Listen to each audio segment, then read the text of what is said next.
बताएंगे कौन सा अटेम्प्ट, माध्यम क्या है और क्या नाम है आपका? सर मेरा नेम सुमित है एंड मैं कानपुर उत्तर प्रदेश हूँ।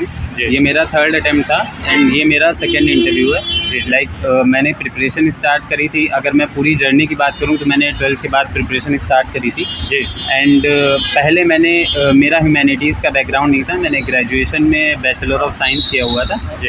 तो उसके साथ ही मैंने प्रिपरेशन शुरू करी थी कॉलेज के डेज से, स्टार्टिंग से। एंड अगर थोड़ा मतलब फैमिली बैकग्राउंड या ऐसा कुछ देखेंगे तो मेरे जो एल्डर ब्रदर हैं वो ऑलरेडी पुलिस सर्विस में हैं, तो उनका कहीं ना कहीं ज़्यादा रोल रहा। हालांकि वो 2014 बैच के हैं, बट मोर और लेस ये ज़्यादा चीज़ें मैटर करती हैं, क्योंकि जब भी आप डीमोटिवेट होते हैं, एंड ऐसा नहीं है कि हम डीमोटिवेट नहीं हो सकते हैं, तो ये सारी वो चीज़ें हैं जहाँ पर आप अपने आप को बाउंस बैक करते हैं एंड पूरी तरह से कंपोज होकर दोबारा से प्रिपरेशन में लगते हैं। तो जो पहली बार इंटरव्यू देने वाले हैं, बहुत सारे छात्र आपको देखेंगे भी जो आने वाले हैं, जिनका पहला अटेम्प्ट है इंटरव्यू, उनके लिए क्या कहना चाहेंगे? क्योंकि उनके लिए अनुभव पहला होगा, क्या कहना चाहेंगे? देखिए, पहली बात तो ये कि आपको बिल्कुल भी परेशान नहीं होना है। मतलब आप अपने आप को जितना ज़्यादा कंपोज रखेंगे उतना ही ज़्यादा बेटर रहेगा। लाइक लास्ट ईयर मेरे साथ ऐसा हुआ था कि मेरा फर्स्ट इंटरव्यू था। हालांकि मोर और लेस इंटरव्यू में मार्क्स अच्छे थे, बट ड्यू टू मेंस बहुत अच्छा नहीं गया था। इस वजह से मतलब फाइनल सिलेक्शन नहीं हुआ था। बट इस बार आई थिंक दैट हो पाएगा। एंड अगर मैं बात करूँ कि जिनका अभी इस बार इंटरव्यू है वो क्या क्या प्रिपरेशन कर सकते हैं, तो आसपास से रिलेटेड जो चीज़ें हैं क्रिटिकल, जो आप सोच सकते हैं, उनके बारे में ज़्यादा से ज़्यादा जानने की कोशिश करें एंड उनके बारे में ही बताएं। अगर आपको कोई चीज़ नहीं पता है, लाइक मेरे आज के इंटरव्यू में मैं बताऊं तो 3 से 4 ऐसे क्वेश्चन थे जिसमें मैंने बोला sorry sir I don't know. And अगर आपको थोड़ा सा भी गेस लग रहा है कि आप बोल सकते हैं तो आप उनसे परमिशन ले लें एंड उसके बाद में अगर वो अलाउ करते हैं तो बिल्कुल आप बोलें। एंड अदरवाइज़ आप जितना भी आप ऑनेस्ट रहेंगे एंड जितना भी ज़्यादा थैंकफुल रहेंगे वो कहीं ना कहीं आपके लिए ही बेनिफिशियल रहेगा। अच्छा, ऑप्शनल से भी रिलेटेड सवाल रहे हैं? ऑप्शनल क्या है? हाँ, ऑप्शनल मेरा पब्लिक एडमिनिस्ट्रेशन था, तो एडमिनिस्ट्रेशन से रिलेटेड क्वेश्चन थे एंड उन्होंने गुप्ता पीरियड से रिलेटेड भी क्वेश्चन पूछे थे। पूरी हायरार्की भी पूछ ली थी मेरे से। तो वो मोर और लेस एक तरीके से ग्रिल करने के लिए वो स्ट्रैटेजी थी, बट कहीं ना कहीं वो ठीक रहा। अब आते हैं रणनीति के बारे में। प्री की रणनीति, मेंस की रणनीति जो होती है, तो कैसी रणनीति रही है शुरुआत से लेके अभी तक, जो भी आपने क्या किया है अनुभव वो बताइए। मैं जितना मैंने नोटिस किया है एंड जो भी बहुत सारे ऐसे लोग हैं जिनको बहुत टाइम लगता है, मैं जो मेरे लिए वर्क किया था वो बेसिकली ये था कि आप प्री और मेंस को अलग अलग लेकर मत चलें। आप डायरेक्टली मेंस के लिए प्रिपरेशन करें। पहले आप अपना बेस क्लियर करें, फाउंडेशन रखें। आपको पूरी नॉलेज होनी चाहिए कि बेसिक कौन कौन से टर्म्स होते हैं एंड देन उसके बाद जैसे ही आप मेंस की प्रिपरेशन करेंगे तो मेंस की प्रिपरेशन में वो आपको इन डेप्थ नॉलेज देगी। आंसर राइटिंग आपको स्टार्टिंग से नहीं करनी है, आपको कुछ भी नॉलेज नहीं होगी। आजकल बहुत ज़्यादा ये ट्रेंड चल रहा है कि बच्चे डे 1 से ही पूछते हैं कि मैं क्या आंसर। आपको जब नॉलेज ही नहीं होगी तो आप क्या लिखेंगे, एंड फिर वो चीज़ें आप क्रिटिकली इवेल्युएट नहीं होंगी तो फिर आपको डीमोटिवेशन होगा कि मेरे मार्क्स नहीं आ रहे हैं, ये नहीं हो रहा। तो पहले आप सीखने पर कोशिश करें। जब आपका मेंस की अच्छी खासी आपके पास नॉलेज हो जाएगी उसके बाद में आपको प्री के लिए प्रिपरेशन करनी है। जैसे इस बार आई थिंक 24 या 23 ऑफ मई को प्री है, तो जनवरी से या आपको लगता है कि आप बहुत ज़्यादा अच्छे नहीं हैं ऑप्शन एलिमिनेशन में, तो फिर आप दिसंबर से स्टार्टिंग करें एंड तब आप प्री की प्रिपरेशन करें। अच्छा। अब ये बात हो जाती है साथ ही साथ PYQ की भी और मॉक टेस्ट की भी।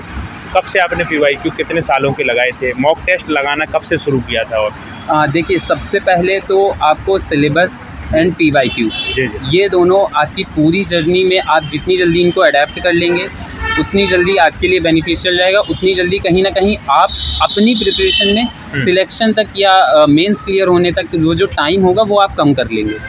क्योंकि पहले आपको सिलेबस देखना है। प्री में बहुत छोटा सा लिखा हुआ है कि India and it's neighbouring country, but आप मेंस में जाएंगे तो मेंस में लिखा हुआ है India with its tributary countries.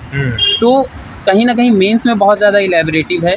तो एंड उसके साथ साथ जैसे PYQ का मैं इसलिए बोल रहा हूँ कि आपको चैप्टर वाइज PYQ लेने होंगे। आप PYQ प्री के लिए अलग ले लीजिए, मेंस के लिए अलग ले लीजिए और चैप्टर वाइज। जैसे ही आपने जैसे मान लीजिए फॉर एग्जांपल आपने fundamental rights and DPSP clear किया, आपने उसको पढ़ा है, तो आप क्या करें, मेंस के पहले जितने भी लास्ट 10 ईयर्स का अगर आपने PYQ लिया तो आप देखें कि मेंस में किस तरीके से वो DPSP एंड फंडामेंटल राइट से क्वेश्चन पूछ रहा है। अगर आप ये चीज़ देख लेंगे कि UPSC क्या डिमांड कर रहा है आपसे, तो कहीं ना कहीं वो आपको बहुत आसान हो जाएगा पूरी जर्नी में। उसी तरीके से सारे चैप्टर्स आप कवर करेंगे एंड फिर आपको वही सेम चीज़ आपको प्री में इम्प्लीमेंट करनी है। अच्छा, CSET के लिए बताना चाहेंगे। CSET में भी बहुत सारे बच्चों के लिए प्रॉब्लम होती है, क्या तरीका था आपका? CSET तीनों बार निकला है कि कोई दूसरी बार से निकला है? नहीं, मेरा प्री फर्स्ट अटेम्प्ट में भी क्लियर हुआ था। जी। तो CSET का ऐसा कोई इशू नहीं था। हो सकता है कि मेरा साइंस बैकग्राउंड था, मैथ्स बैकग्राउंड था, तो इस वजह से।